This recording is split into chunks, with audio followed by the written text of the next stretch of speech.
And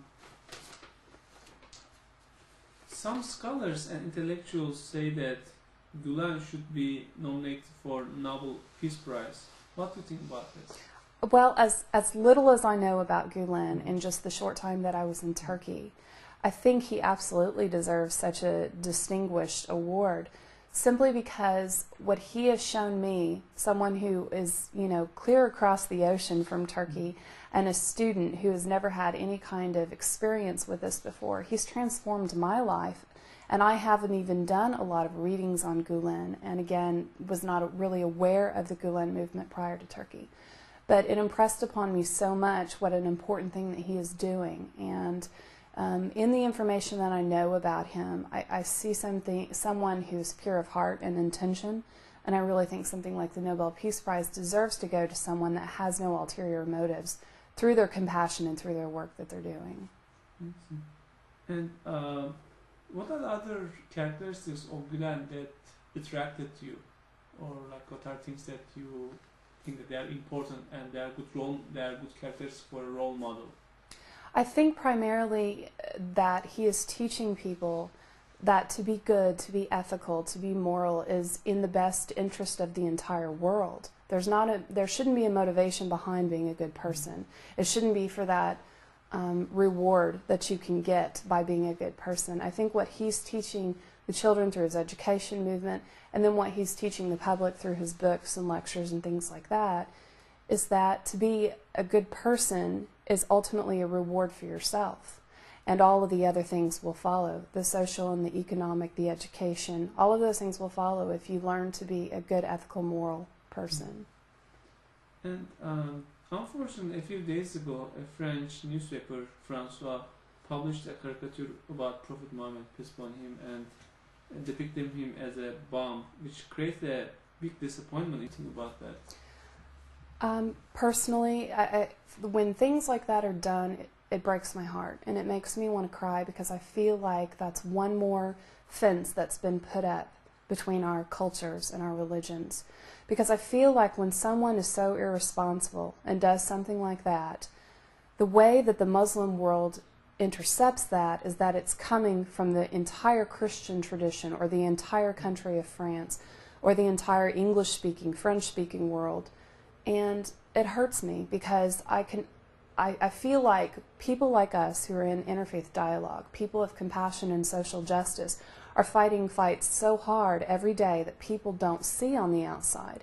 And when someone does something of such ignorance and poor taste like that, all that work that we've just done has broken down again. So it's frustrating. And what do you think that we should do to recover, to cure this illness? I think that we have to continue on, pressing on the people that do work in this field. We have to educate the public. And this does not need to be a specialized niche anymore. We need to make people understand that for them to understand other people's cultures and other people's religions is so crucial, and it does affect their lives. And they need to understand that it's more important, and it goes beyond politics. It's humankind, it's human understanding. So the only thing we can do is push on and try and go above the ignorance of things like that. And did it better? And also Prophet Muhammad better? Absolutely. I think probably the thing that impressed me the most when I was in Turkey as far as understanding Islamic people was the one-on-ones I was able to have with the sponsor families. We were able to go and sit down and have dinner with these families who were kind enough to take us into their home, and we had honest discussions. There were no politicians, there was no ulterior motive. It was just people of different cultures sitting down, and we were talking about our kids and food and travel and religion and gender relations, and it was so meaningful to me. And what are things that conversations or during these meals of host families? Well, I think first of all, it's amazing when you can speak to someone through a translator. That's always interesting. But to see that they're just like me, it's fascinating. You can't wait for their answers. And then when you find out you have so much in common, yet you live such dramatically different lifestyles, that's just such a joy, because you see that we are so much more alike than we are different. And like, does the trip help you? Like what's your idea about Prophet Muhammad after the trip? Like, given that the media depicts it in caricatures or in some other versions, or Islam as a whole, that different as a prophet of terror. What's your interpretation of Prophet Muhammad? Well, I think that it's just as disrespectful for someone to do a caricature or to do any kind of insult to the Prophet Muhammad. It would be an insult just as Christians would see Jesus being depicted in any ill manner. So I think anyone who deserves the respect like Muhammad does, it's insulting to see something like that. After this trip, I do have much respect for the Prophet, because I believe that anyone who can dedicate their life to God and get that message across to his people deserves our respect and our admiration. And do you have any that you have experienced in Turkey? I have many good memories. I have many memories of laughing with the families that we were with, of our kind hosts that we were with, and just joking around with them.